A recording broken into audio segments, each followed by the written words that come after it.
umuntu ohlezi ekhaya oseze wagive up ukuthi uyazi ungazi ukuthi uNkulunkulu uyancintshana omunye uhlezi nje ekhaya uthi ungazi ukuthi uyazi ukube benguNkulunkulu mina bengizomupha kube bekuyena ocela kumina usezebona ngathi uyazi yena ekhaya unenhliziyo enhle kuNkulunkulu yes kodwa manje iBhayibheli lana lisivezela indaba yokuthi uthi uNkulunkulu uma mina nganikela ngendodana yami ezelwe iyodwa eyona eyayibaleke ukudlula yonke into ngayidela ngayinikeza abantu emhlabeni usebuza ukuthi yini pho engayigodlela umuntu uma ngakwazi ukuthi ngikhiphe indodana eyayizelwe yodwa eyayibaleke ngendlela eyisimanga kuyena ubuza umuntu ekhaya osegive upile ukuthandaza nokucela uNkulunkulu ubuza umuntu osethi ayingazi ukuthi uNkulunkulu nje uyancintshana ufuna ukuphendula yena uzothi hayi no angiyena uNkulunkulu oncintshanayo ngakwazi ukuthi nginikeze abantu into eyayibaleke ukudlula zonke kimi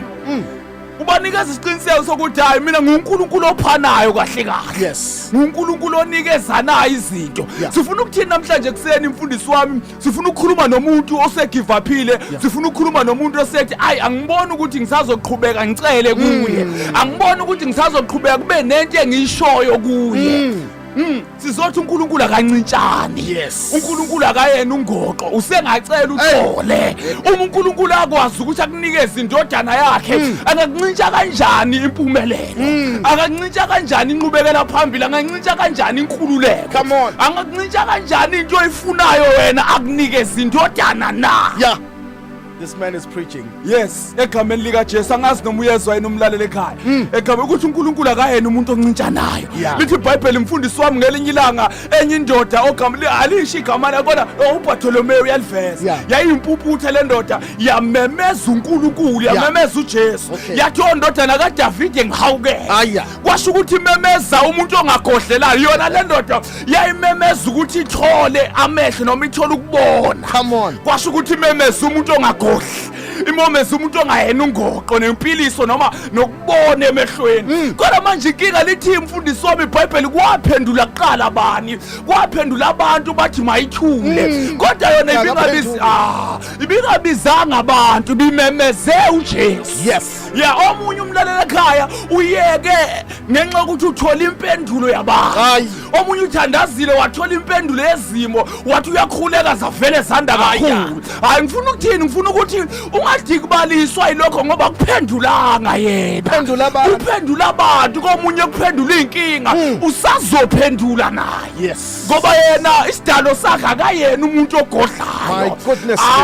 uma balaleli asinikeze uJesu ngeke asincintshe impumelelo ngeke asincintshe inkululeko ngeke asincintsha lutho angazi noma bayizona abalele emakhaya egameni lika Jesu sithini imfundo wami ekseni sithi ungagive up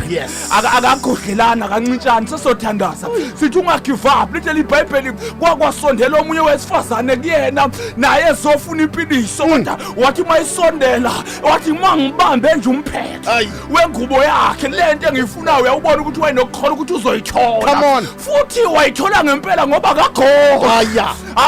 lithi iBhayibheli uma sinikeze indodana eyayizele yodwa yini angasigodlela yona na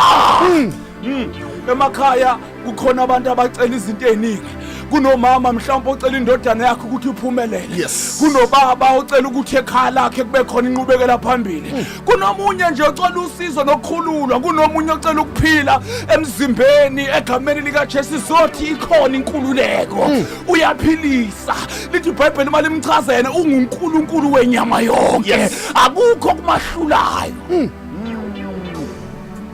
hayi mfundisi wami egameni lika Jesu thandaza baba thandaza egameni lika Jesu thandaza mfundisi lapho ekhaya angazi ukuthi ukhathazwe yini kodwa ngifuna ukuthi ufane njengalendodana eyimpumputhe eyaphinde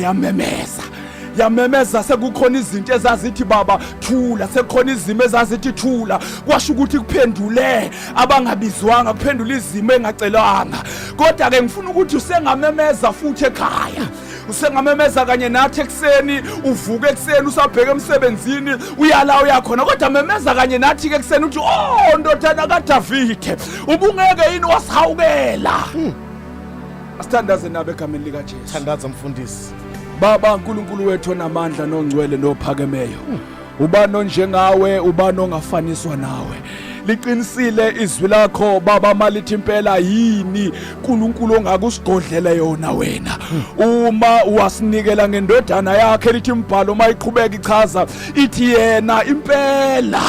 ukabe wena uqobo lwakho. Ngamanye amazwi wena awugodlanga ngisho uqobo lwakho. Yini ke pho uNkulunkulu wethu ongasigodlela yona baba siyathandaza sesiza kuwe ngokholwa ukuthi impela konke sikulangazelelayo ukuthethelelwa kwezono ukuhlanzwa nokuphiliswa nokukhululwa nokuqhubekela phambili konke uNkulunkulu wethu siyakuthandazela siyakhulekela siyakwamukela ngokholwa egameni lika Jesu. Nangiloya mama nangiloya baba nayile yansizwa isayongqongqoza enye ekseni kuloya mnyango egameni lika Jesu ithemba umsebenzi. uNkulunkulu wethu onamandla ungeke wayikhodlela umsebenzi siucelile kuwe baba wethu ongcwele makube njengokusho kwezwi lakho ukuthi wena ngeke wasigodlela lutho ngoJesu Kristu Nkosi. Amen. Amen. Thank you so much, Mfundisi.